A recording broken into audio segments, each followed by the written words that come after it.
Hi, my name is Maya, and for 2 years, Zack never said a single mean thing to me. He didn't have to. Ignoring someone in the right way, in front of the right people, can hurt just as much as anything else. It started the first week of ninth grade. I was new, I didn't know anyone, and I made the mistake of sitting at the wrong lunch table. Zack was there, so were about 6 other people who all clearly belonged. I didn't realize until the silence hit, that particular kind of silence where everyone notices but nobody says anything. Zack looked at me once, then looked away, just like that. I picked up my tray and left. After that, I knew my place. I kept to myself, stayed in my lane, spent most of my free periods in the art room. It was fine. I was fine. I told myself I didn't care what Zack or anyone at that table thought of me. But you notice when someone looks through you. You just do. He never said anything cruel, but he'd laugh when others did. He'd go quiet in a way that felt like agreement.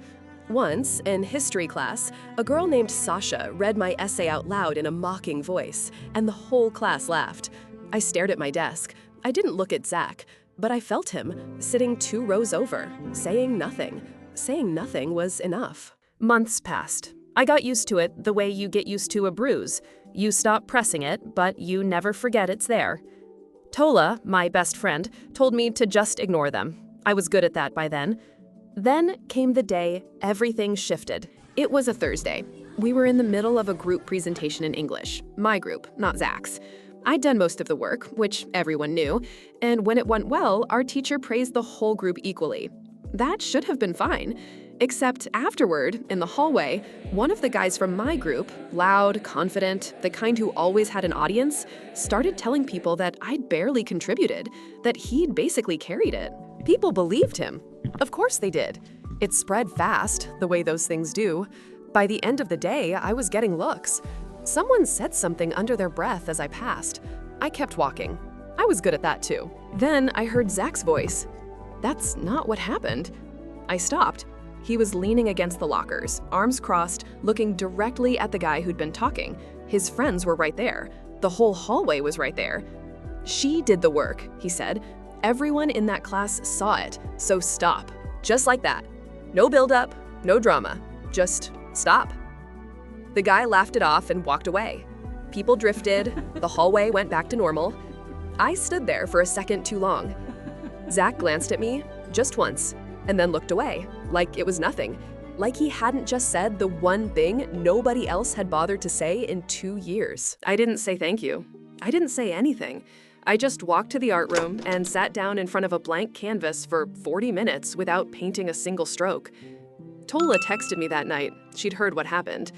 Her message just said, "So what does that mean?" I told her it didn't mean anything, but I kept turning it over.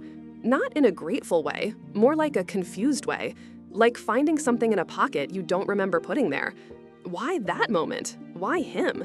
He'd spent 2 years looking through me like I was furniture, and now suddenly I was worth 3 words in a hallway? I didn't trust it. I didn't trust him. But I noticed him differently after that. The way he'd get quiet sometimes when the group around him got too loud. The way he'd sit in English class with his eyes on the window more than the board.